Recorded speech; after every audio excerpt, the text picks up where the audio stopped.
Hello and welcome to Who Would Win in a Fight.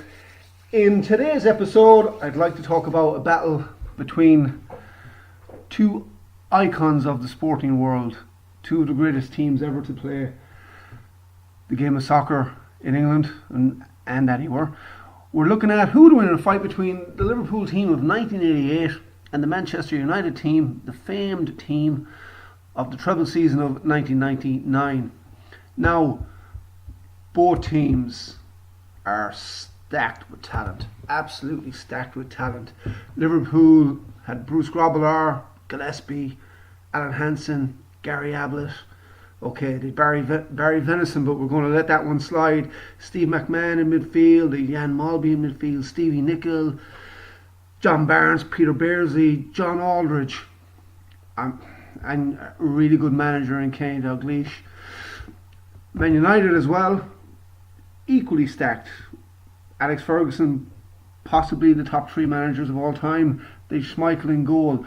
Ronnie Johnson, who personally was my favourite player of that Man United team. Really good defender and a really good ball player. Even the lesser known lights like David May, very capable, very good. They had Paul Scholes in midfield, Roy Keane, Ryan Giggs, David Beckham, Jaap Stamp. Up front, Andy Cole, Dwight York, Teddy Sheringham, Ole Gunnar Solskjaer. So, both teams are loaded with talent. Now, up front, Liverpool, I would say Liverpool had the slight edge. Up front, their leading goal scorer in the 1988 season was John Aldridge with 26. I think he scored 9 penalties. And the next two leading scorers for Liverpool were Peter Beardsley and John Barnes. I'm talking just in the league now, 15 goals each. On the other side of the equation then, you had, for United, you had Dwight York, who's their leading goal scorer, 18 goals. A little bit back from Johnny Aldridge's 26, but you could say York undoubtedly contributed more from open play than what John Aldridge would have done, given that Aldridge was just a pure sniffer.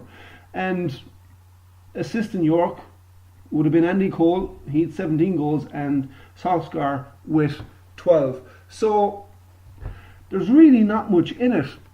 The United midfield, incredibly good. The United midfield was so good, it won a Champions League final without half of the midfield. Roy Keane and Paul Scholes both missed that final, and they still won it. Now, they weren't the better team on the night. They didn't deserve to win the match, I think. For the first 90 minutes, they deserved it on guts and determination, but no doubt they were the best team in the competition that year, and everything just fell into place. So that's one thing that could be levelled at the Liverpool side that would give United the advantage. United won the Champions League, Liverpool didn't. Now, Liverpool, the team of '88, wouldn't have been able to compete in Europe since there was a ban on English clubs. Now, if they had been in Europe that year, would they have won it? I don't think so, and the reason is because Liverpool hadn't been in Europe for a couple of years because of the ban. So it may have taken even a great team like the '88 side 1 or 2 seasons to adjust to European football. Now, again, both defences really, really good. Liverpool had Gary Ablett, Gary Gillespie, Alan Hansen, Stevie Nicol. All fantastic defenders, good ball players. And United as well, Gary Neville, whatever you might think of him personally, mightn't have been the best footballer in the world, but was an amazing defender and had a great attitude.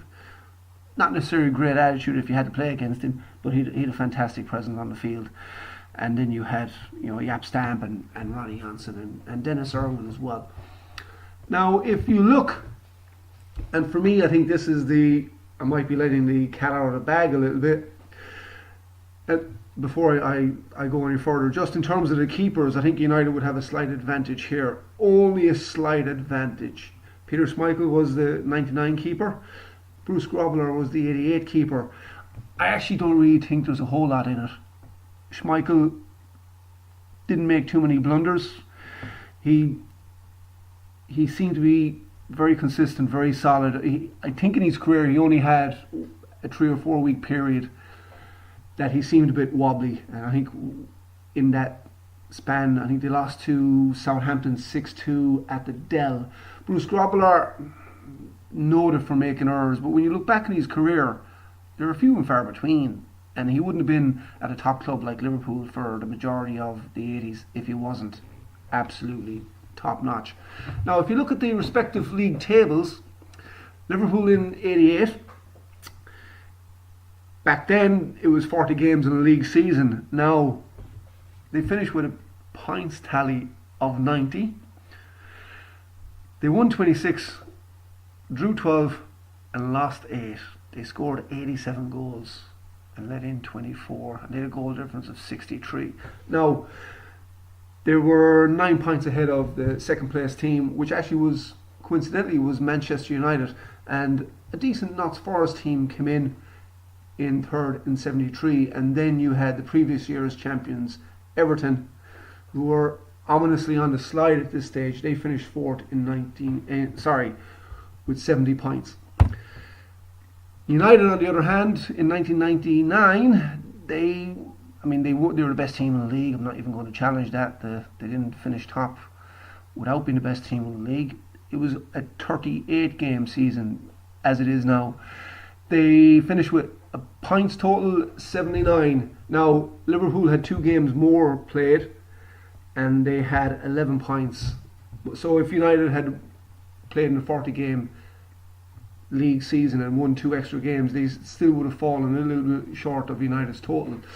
But I will give United this credit that they scored 80 goals and conceded 37. So you can see the difference in the league overall. Liverpool scoring more, conceding less, even when you factor in the 2 games extra played. But United did have to, I would say, they had a slightly better, they had a much better team to play against. Arsenal finished second that season, and that was a really, really good Arsenal team, one of Arsene Wenger's better sides. Arsenal, who had won the league the year before, defending champions, they finished with 78 points. So it was rather close. And Chelsea, who were actually quite a good team, maybe a bit flaky. We're never going to be the type of team that would win the league. They finished third on 75 points. Now, again, harking back to the 99 Champions League, and I think this is United's strongest point over the Liverpool side. It's their squad. Overall, I think they had better strength and depth with their squad. They had to play a Champions League final without half of their midfield, and near the end of the game, their first choice strikers, Dwight York and Andy Cole, both were substituted, and their 2 replacements, Teddy Sheringham and Ole Gunnar Solskjaer, scored the goals that mattered. So I think United of 99 edge it in terms of the squad, but when it comes down to who would win in a fight on a one-on-one game, I'm going to have to go and say, right, it's not the squad, it's the 11 guys on the pitch and a couple of substitutions. That's who it's going to come down to. If you could have 20 against 20, I think United win. But it's 11 against 11, obviously goes without saying, and I just think there's just too much power in that Liverpool team. Most notably, Jude Beardsley, who for the first half of the season admittedly struggled. As he said himself, he felt like an expensive passenger. But you had John Barnes in top form. You had a really good midfield. Stevie McMahon, one of the best. Didn't really do it at international level, but sometimes it happens with certain club players. But they had a really tough midfield defence, and it was just non-stop, their attacking play. And as well, what sometimes gets lost in it all is that, and I think it was shown if you watch back the clips of the destruction of Notts Forest 5-0 at Anfield, like all good teams, like all the top teams, they worked really hard for themselves. So, and just to add one more point, I think the United team of 99, if they had played in the 88 league season, they would have won that league. I think they wouldn't have won it. They may not have won it as comfortably as Liverpool, but I think they would have won it. And I think that Liverpool team of 88 would also have won the 99 season again, Arsenal would be very close to them. But on a one match basis, the best 11 for Liverpool against the best 11 for United, you got to say, even though United are laced with the talents of Ryan Giggs and David Beckham and Scholes and Keane, and again a great defence, Stam, Ronnie Johnson, and a really good attacking force. I just think the solid nature of Liverpool at the back, and they had good ball players as well. Gary Gillespie, Alan Hansen, no nonsense defenders, but who could also play the ball out. And then you had Steve McMahon, Mulby in midfield. And for me, it's Barnes and Beardsley are the two key players, and Aldridge the finisher. So my verdict on this would be, in what could be one of the greatest games ever seen, there's too much firepower for it to be a low scoring game again, and the defences are too good. I would think Liverpool would maybe take it 3-2. So thanks for watching, and if you like the video, hit the like button and press subscribe. Until next time, goodbye.